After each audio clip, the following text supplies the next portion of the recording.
देखिए, मेडिसिन में क्या होता है कि एक तो कभी भी, वैसे तो ईश्वर करे आपको किसी को भी दवाइयाँ सेवन ना करनी पड़े, आप निरोगी रहें, स्वस्थ रहें, अच्छे से सारा आपका सिस्टम चले, मेरी तो यही कामना और आशीर्वाद है। लेकिन फिर भी जीवन है, कभी कभी कुछ दवाइयों का सेवन किसी किसी व्यक्ति को करना पड़ जाता है। तो आप दवाइयों में एक तो कैप्सूल से बचिए। कैप्सूल में एक्चुअली अब आपको लगेगा कि देखो ये क्या, मैंने हालांकि बहुत पहले से बोल रहा हूँ इस चीज़ को मैं, ये जो मिलावट वाली बात है घी में सब में, ये सबसे पहले हमने प्रारंभ की। पूजा, देवी की पूजाओं में मिलने वाली थालियों में मिलावट की चर्चा सबसे पहले हमने प्रारंभ की। कपूर में मिलावट का प्रारंभ 20 साल पहले हमने उठाया कि ये कपूर ठीक नहीं आता, कौन सा कपूर ठीक होना चाहिए। बहुत सी चीज़ों के बारे में मैं आपको दवाई के बारे में बताने जा रहा हूँ। पहले भी मैंने कहा है कि जिलेटिन एक मांस का हिस्सा होता है, प्राय पशुओं के मांस के उस झिल्ली से या आंत के एक भाग से, वो अंततः वो मांस का ही एक वो होती है छोटी सी झिल्ली, उससे ही कैप्सूल के कवर का निर्माण होता है। प्राय 99% जो कैप्सूल्स होते हैं, तो कैप्सूल जिसमें दवाई भरी जाती है, तो उससे अच्छा तो कैप्सूल नुमा जो टैबलेट्स आती हैं, जो जमा करके वो एक बेस होता है, जिसका मतलब एक तो कैप्सूल में तो उसके दो पार्ट होते हैं प्लास्टिक टाइप के, और उसमें अंदर दवाई भर के आप उसे खाते हैं। एक पूरी टैबलेट टाइप की होती है, जैसे हाजमोले की टैबलेट नहीं आती, इस तरह की टैबलेट्स होती है जो कैप्सूल में नहीं होती। और सभी दवाइयाँ प्राय टैबलेट फॉर्म में भी आती हैं। टैबलेट फॉर्म में लेने से वो कैप्सूल एक तो आंतों को ख़राब करता है, लंबे समय तक लेने से किडनी उसको बार बार छान नहीं पाती, क्योंकि वो जिस तरह से बनाया जाता है वही डाइजेस्ट हो सकता है। तो ये एक बहुत गहरा सच है। इसको अगर आप देखेंगे, जिलेटिन या क्या बोलते हैं उसको, वो उस तरह का है। सारे कैप्सूल प्राय उसी से बनते हैं। तो दवाई में ये देखिएगा कि दवाई क्या है और क्या उसका कोई और ऑप्शन हो सकता है क्या व्रत में, क्योंकि व्रत में हर चीज़ इनटेक की हुई आपके लिए कुछ ना कुछ ऊपर नीचे करती है चीज़ों को। अगर लहसुन प्याज और बाकी छोटी छोटी चीज़ें इफेक्ट डाल सकती हैं, तो ये बाकी केमिकल और बाकी चीज़ें भी इफेक्ट डालेंगे आपकी ऊर्जा में और आपकी बाकी चीज़ों में, सिद्धि में और साधना में। तो ये ख्याल कर लीजिएगा। और वैसे तो अगर आप ठीक से साधना करेंगे तो किसी दवाई की आपको ज़रूरत पड़ेगी नहीं कभी। पर चलो, शरीर और हम जिन शहरों में रह रहे हैं वहाँ का इम्यून तो ख़त्म ही हो गया एक तरह से देखा जाए, वहाँ ऊर्जा बची नहीं है। तो ये देख लीजिएगा, फिर उसका सेवन करना उचित रहेगा।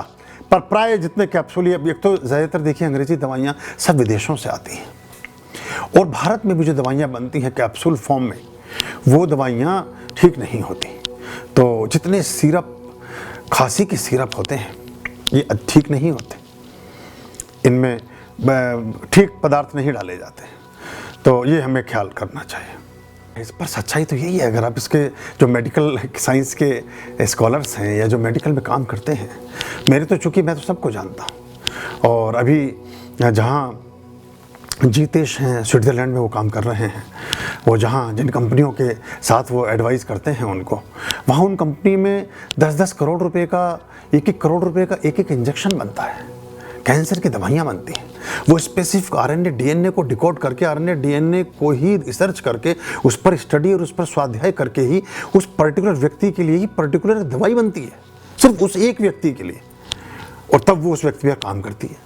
तो कॉमन दवाई, हर आदमी का जब थंब इम्प्रेशन, जब फिंगर प्रिंट एक जैसे नहीं हैं, मुख मुद्रा, आवाज़, बाल, दांत, भाग्य, विचार, दुर्भाग्य, अच्छा बुरा सब एक जैसा नहीं है, तो एक जैसी दवाई भी काम ना करती हैं। ये जो शैम्पू वगैरह बाज़ारों में मिलते हैं, ये कभी ठीक नहीं होते, क्योंकि सभी महिलाओं का या पुरुषों का अपनी बॉडी की अलग केमिस्ट्रिकल एक कॉम्बिनेशंस हैं, उनकी प्रकृति बिल्कुल भिन्न भिन्न होती है। तो एक ही जो शैम्पू या एक ही जो साबुन किसी व्यक्ति को के लिए अनुकूल है, वो ज़रूरी नहीं है कि बी और सी के लिए भी अनुकूल ही हो, वो उनके लिए प्रतिकूल हो सकता है। लेकिन करोड़ों लोगों के लिए वो एडवर्टाइजमेंट होता है। और दुर्भाग्य ये है, मुझे इसको देख कर और अफसोस होता है कि ऐसे लोग जिन्होंने कभी उन चीज़ों का सेवन भी नहीं किया, वो दूसरे लोगों को उसके लिए प्रेरित करते हैं। जितने लोग ये हमारी फिल्मों के हीरो ये गुटखे और इन सब का प्रचार करते हैं, क्या उनसे पूछे कभी वो खाते हैं क्या उसको?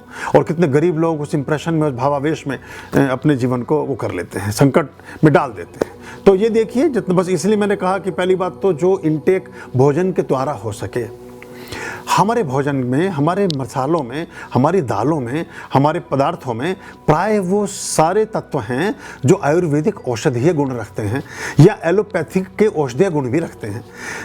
मैंने अब देखिए इतनी सारी दवाई आती है खून को पतला करने की, कोलेस्ट्रॉल हटाने की, रक्त के थक्कों को कम करने की, वो दवाइयाँ सारी एलोपैथी हैं। लेकिन अगर आप एलोपैथी दवाई 3 महीने में, 6 महीने में, 1 साल में भी आपको कोलेस्ट्रॉल को बैलेंस नहीं कर सकती, लेकिन गारंटी के साथ 3 से 6 महीने में सफ़ेद पेठे का जूस आपके कोलेस्ट्रॉल को आप लाइफ भर के लिए ख़त्म करने की सामर्थ्य पैदा कर देगा। फिर तो कंटिन्यूटी में पीते जाएं आप, एक बार रेगुलर पिए 6 महीने और फिर ऑप्शनल डेज पर पीते रहें वैकल्पिक दिवस के अवसर पर। साधारण चीज़, गाँव गली में मिलने वाली, घर के बाहर मिलने वाली, और बहुत सस्ता। और दवाइयों के साइड इफ़ेक्ट इधर तो उसने ठीक किया, जितनी दवाइयाँ हम एलोपैथी खाते हैं उसका मेडिसिन का एक बूंद इतनी बड़ी टैबलेट में खड़िया में डाल दिया जाता है। जो खड़िया समझते हैं आप, वो क्या कहेंगे उसको पता नहीं, जिससे ब्लैक बोर्ड पर लिखते थे, लगभग उसी की फैमिली का एक पदार्थ होता है, उसमें वो दवाई मिला देते हैं। उस दवाई को तो बॉडी इनटेक कर लेती है, हजम कर लेती है, डाइजेस्ट कर लेती है। वो जो खड़िया है वो आपकी किडनी पर जाकर के उसको आच्छादित कर देती है, उसको ढाँप देती है, उसको भर देती है, उसको आँट देती है। जैसे चाय की छन्नी अट जाती है ना, बहुत समय तक अगर ठीक से साफ़ ना करें, ठीक से उसे फ्लेम करके जलाएं नहीं, या प्लास्टिक की है तो अच्छे से गर्म पानी से साफ़ ना करें, फिर वो चाय छानना बंद कर देती है। ऐसी हमारी किडनी हमारे शरीर से दूषित अवयवों को बाहर निकलने में असमर्थ हो जाती है, जिससे सूजन आनी प्रारंभ होती है, जिससे थायराइड होता है, जिससे रक्त विकार होते हैं, जिससे गठिया बाय, जिससे बहुत तरह की चीज़ें होनी प्रारंभ हो जाती हैं। तो वो चीज़ आपके धनिए के पाउडर के इस्तेमाल से ठीक हो सकती है, लेकिन उसके लिए हम जब दवाई खाते हैं तो अगेन एक चीज़ को ठीक करने के लिए हम दूसरी चीज़ और ख़राब कर रहे होते हैं। ये हमारा एक सूक्ष्म दृष्टि अगर हम ले सकें तो अच्छा है। तो भोज्य पदार्थों से, खाने पीने, कैल्शियम की टैबलेट मत खाइए, दूध ही पीजिए। आप आयरन का सामान मत लीजिए, आप अनार ही खाइए। आप मैग्नीशियम, फास्फोरस और बाकी प्रोटीन और पोटेशियम के लिए गुड़ खाइए। आप और बहुत सारी चीज़ों के लिए बहुत तरह के पदार्थों का इस्तेमाल कीजिए। जिनको माइग्रेन, सर दर्द, सिर भारी रहते हैं, वो शाम को मीठा खाएं। वो मलाई वाले दूध में 100 ग्राम जलेबी डाल करके खाएं, 2 दिन में माइग्रेन पड़ोसी का भी गायब। अच्छी अगर बनी हुई हो, या रबड़ी का सेवन करें, मीठा खाएं, तो यह भी सब चीज़ें तो ख़त्म हो गई। हम आगे ब्रेड पे, चिप्स पे, फलाने कुरकुरे क्या क्या आते हैं बाज़ार में, पता नहीं बच्चे भी खाते रहते हैं। इन सब से बचिए, बचाइए बच्चों को, तो अच्छा होगा आपका। क्योंकि जान है तो जहान है, और स्वास्थ्य है तो सब कुछ है। पहला सुख निरोगी काया है ना, तो ये सुख को सबसे पहले अपने जीवन के साथ बांधिए। होम्योपैथी की 99.9% दवाइयों में अल्कोहल होता है। अब गुरुजी ने तो दरवाजे बंद करते जा रहे हैं सब चीज़ का, खाएं पिएं, क्या करें क्या। बस ऐसी कोशिश करो कि अब निरोगी रहने की कोशिश करो जैसे भी हो सकता है। चाहे देर तक सोना पड़े, चाहे देर तक जागना पड़े, चाहे कम खाना पड़े, चाहे 10 पूरी दाबनी पड़े, चाहे 1 किलो दूध पीना पड़े, चाहे 1 चम्मच दूध से काम चले, चाहे जो भी जैसे बचा के ले जाओगे अपने आप को, तो आप रहोगे ठीक। दवा का मतलब तो दवा है, वो जर्मनी से बनती है। वो सफ़ेद गोलियां सी होती हैं, वो जिनमें होम्योपैथी के एसेंस डालते हैं।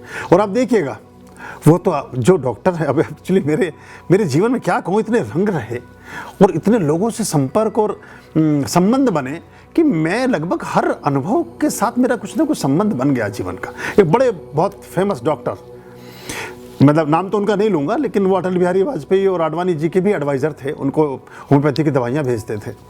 मैंने उनसे पूछा कि ये दवाई, आप ऐसे चर्चा कर रहा था, 20 साल पुरानी बात है। उन्होंने कहा कि जब वे मरीज़ हमारी दुकान पर आता है, हम उसकी जीभ पर 1-2 बूंद दवाई डालते हैं सबसे पहले, वही दवाई काम करती है बस। बाकी तो उनको मन बहलाने के लिए कुछ दिन के लिए टैबलेट दे देते हैं, और उस टैबलेट में भी वो एसेंस डाल कर देते हैं। वो जो एसेंस है एक्चुअली, इसलिए जब आप उसे डालेंगे एकदम, तो आपको कुछ होता है, आपके एकदम जीभ पर कोई चीज़ सनसनी सी कुछ पैदा होगी आपके ऐसा। तो वो ये इस तरह की समस्याएं उसमें आती हैं। तो वो वही है। अब क्या क्या करेंगे, अब ये तो दवाइयों से बचे रहें। देखिए, दवा दारू इसीलिए तो कहा गया, दारू मतलब उसमें भी कुछ ऐसे पदार्थ हैं जो ठीक नहीं, और दवा में भी कुछ ऐसे पदार्थ हैं। बस ये है कि जो आप परमात्मा की प्रार्थनाओं में हैं तो इस तरह के चिकित्सकीय परामर्शों से आप बचे रह सकते हैं, जितना संभव हो सकता है कर लीजिए। और चाक बत्ती, ठीक लिखा है राजेंद्र जी ने, वो चौक बोलते हैं उसको, हाँ, तो वो उसमें वो डालते हैं उसको, तो वो ये बॉडी में एसेंस तो ले लिया, लेकिन उसका जो अवशिष्ट पदार्थ है, जैसे समझिए पेट्रोल है, और पेट्रोल में एक चुटकी आपने रोजाना मिट्टी डाल रहे हो, तो पेट्रोल तो इंजन खींच लेगा स्कूटर का, मोटरसाइकिल का। वो जो एक चुटकी मिट्टी है वो धीरे धीरे धीरे धीरे 1 चम्मच या 4 चम्मच मिट्टी में बदल जाएगी। वो जो 1 चम्मच, 4 चम्मच या 10 चम्मच, 1 कटोरी मिट्टी इकट्ठी हो गई 2, 4, 5 साल में, वो सारे इंजन को चौक कर देगी। हमारा शरीर भी तो ऐसा ही तो है।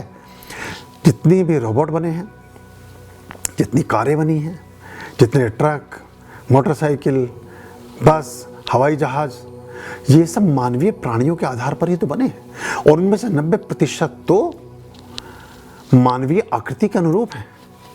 अब देखिए, कार है, उसके आगे मुंह है, उसकी जो आंख है उसके आगे लाइट है, उसके जो चार पहिए चौपाई हमारे जानवर हैं उसके 4 पहिए हैं।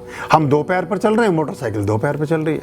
वही क्रम भी रखा है, पहले हेड रखा है, फिर धड़ रखा है, फिर पैर रखे हैं, और फिर हाथ रखे हैं। ये सब मानवीय आधार पर ही तो सारी मशीनों के निर्माण हुए हैं, तो इनको ही नकल कर लिया गया है, और ये लगभग ऐसे ही काम भी करती हैं सारी। जो भोजन हमने इंटेक किया वो पेट्रोल है, जैसे मशीन पेट्रोल को लेती है, ऐसे हम दूध लेते हैं या भोज्य पदार्थ लेते हैं, उससे जो ऊर्जा बनती है उससे इंजन चलता है। ऐसे जो भोजन हम करते हैं उससे हमारा शरीर चलता है। ये सब सिमिलर ही तो सारा का सारा चल रहा है। और उड़ने के लिए देखिए, चलने के लिए तो आपने ये बना ली, अब उड़ने के लिए किसकी आकृति बनानी थी? पंछियों की। वो पक्षी तो है जो जहाज उड़ रहा है। कोई जहाज आपने बिना विंग्स का देखा है क्या? शायद नहीं उड़ सकेगा उतने बैलेंस के साथ। कुछ मिसाइल्स के रूप में, या कुछ रॉकेट के रूप में, या कुछ डिफरेंट तरह के वायुसेना में, लेकिन वो जहाज फिर यात्री जहाज नहीं होते, वो कहीं फेंकने के लिए बनाए जाते हैं, कहीं डालने के लिए निर्मित किए जाते हैं। लेकिन उड़ने वाला जहाज तो वही होगा जो पक्षी जैसा होगा। तो सारा कुछ तो नेचर तो आगे आगे चल रही है।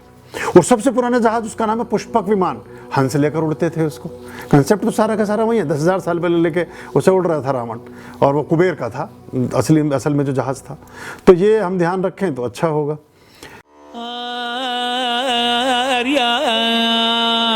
अभयाम भज